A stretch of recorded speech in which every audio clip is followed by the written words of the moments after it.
안녕하세요. 반갑습니다. 피에타라는 작품입니다. 자비를 베푸소서라는 그런 의미를 가지고 있죠. 누구의 작품인지 혹시 아시나요?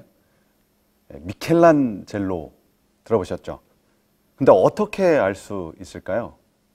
바로 보시면 이 조각상의 그 엄마, 이 마리아의 띠에 미켈란젤로라고 이렇게 써져 있습니다. 그가 어린 나이에 이 엄청난 작품을 조각했습니다. 그런데 사람들이 믿지 않아서 이 화가 나가지고 이름을 거기다 새겨 넣었다는 그런 이야기가 있습니다. 이렇게 하나님께서도 자신이 만드신 것에 이름을 새겨 놓았다면 얼마나 좋을까요?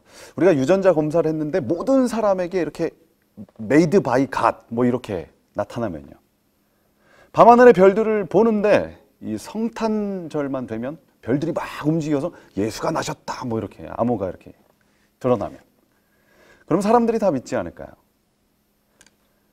기독교에 대한 질문들 단 한 방이면 끝날 수 있습니다. 뭡니까? 백문이 불여일견이다. 아무리 듣는 것보다 보는 게 나아요. 시각이 청각보다 100배 이상 강하다고 합니다.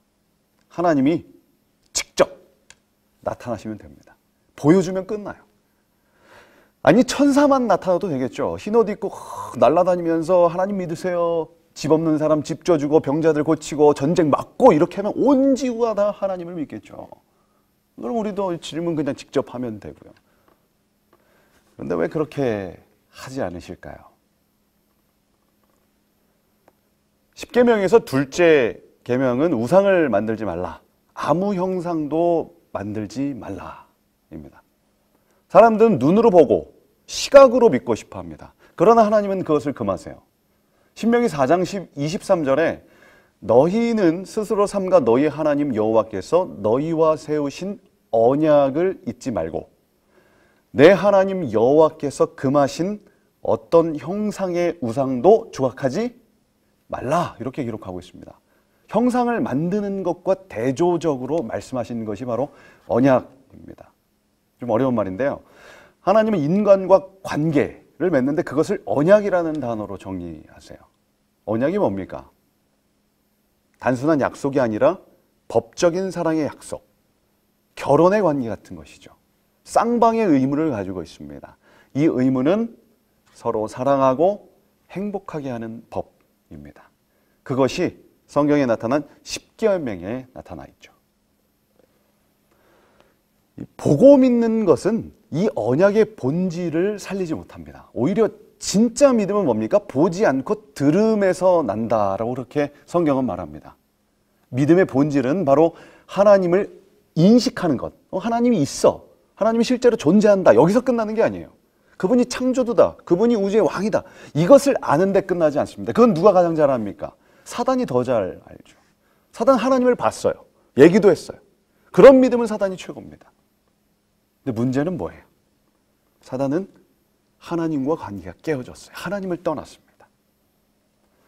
하나님께서 원하시는 것은 바로 관계입니다. 서로 사랑하는 거예요. 눈으로 보고 믿는 것은 이 관계에 큰 도움이 되지 않기 때문에 의도적으로 사용하지 않는 것이죠. 그렇다면 하나님은 어떻게 자기 자신을 나타내실까요? 그것은 바로 언약의 관계가 잘 될 수 있는 만큼만 하나님과 사랑의 관계를 유지하기에 최선의 방법으로 나타내십니다. 그것은 무엇일까요? 칸트라는 철학자는요, 순수이성 비판이라는 책에서 어려운 책이에요. 이렇게 말했습니다. 내 머리 위에 별이 총총한 하늘과 내 마음속의 도덕 법칙을 통해서 하나님을 발견할 수 있다고 주장합니다. 바로 별들, 천연계, 자연을 통해서 하나님을 배울 수 있다. 밤하늘의 무수한 별과 산과 바다, 나무들이 하나님의 사랑을 말합니다. 저는 흰눈이 펑펑 내리면 늘 이 식구가 생각납니다. 이 무죄라는 시인데요. 다 읊을 수는 없고요. 이 부분적으로 얘기하면 이렇습니다. 새하얀 흰눈이 내립니다. 모두가 흰눈에 가려져 백지 상태입니다. 모두가 무죄입니다. 좀 좋지 않나요? 단순히 경치가 좋다, 기분 좋다. 우리가 이제 뭐 산에 가면 이제 그런 기분을 느끼는데요. 이것을 넘어서 서로가 서로를 돕고 살리는 이 자연의 생명의 메커니즘 속에서 하나님의 품성을 발견하는 것입니다. 두 번째는 마음의 도덕 법칙이에요. 요한일서 4장 12절은 이렇게 말합니다. 어느 때나 하나님을 본 사람이 없으되, 원래 하나님을 본 사람은 없어요. 만일 우리가 서로 사랑하면 하나님이 우리 안에 거하고 그의 사랑이 우리 안에 온전히 이루어지느니라. 하나님은 원래 안 보이지만 그토록 이기적인 우리가 서로 뭐 할 때? 사랑할 때, 용서할 때, 약자를 돌봐줄 때, 생명을 살릴 때 우리는 하나님을 발견할 수 있는 거죠. 세 번째 바로 성경입니다. 성경에 기록된 하나님의 품성과 예언, 여러 이야기들이 바로 하나님을 증거합니다. 겸손한 마음으로 다가선다면 이것은 고대 문서가 아닌 살아계신 하나님을 발견할 수 있습니다. 네 번째는 바로 예수 그리스도입니다. 요한복음 1장 18절. 본래 하나님을 본 사람이 없을 때, 계속 얘기하죠. 본 사람이 없다.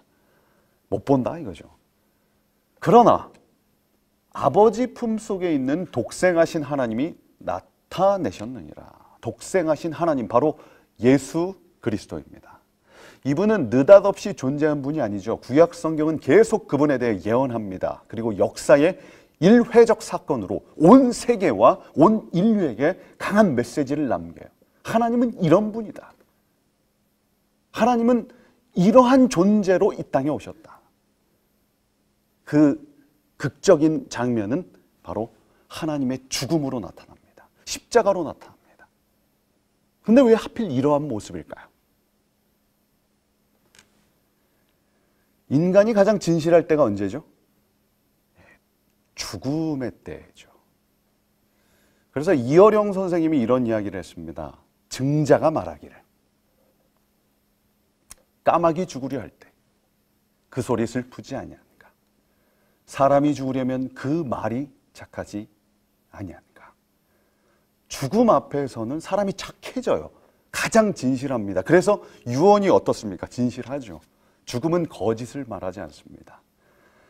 그래서 언약을 이행할 때는 이 구약 성경과 신약 성경에 보면 이 언약의 이 관계 속에는 항상 뭐가 있었냐면 생명의 죽음이 있었어요.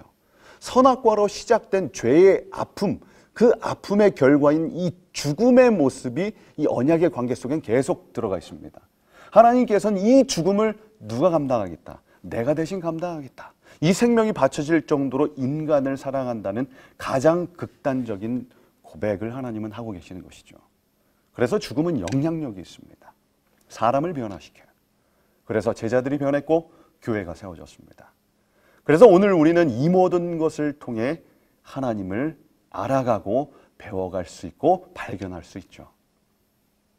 궁극적으로 믿음은 바로 하나님을 사랑하고 이웃을 사랑하는 예수의 삶을 실천케 하는 하나님의 능력입니다.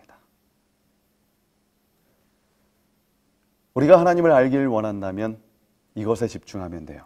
정리하면 이렇습니다. 스마트폰보다 자연을 더 사랑하시면 돼요. 봉사하고 남을 돕는 활동에 적극 참여하면 됩니다. 미워하는 사람을 위해서 용서하기 위해 기도합니다. 그리고 마지막으로 성경 연구를 통하여 진리를 배워갑니다. 그리고 예수님이 누구인지를 고민하며 잤습니다. 그러면 언젠가는 눈으로 볼 수 없는 그 하나님을 진실로 믿을 수 있는 기적이 일어날 것입니다. 그 기적이 우리 모두에게 함께 일어나면 좋겠습니다.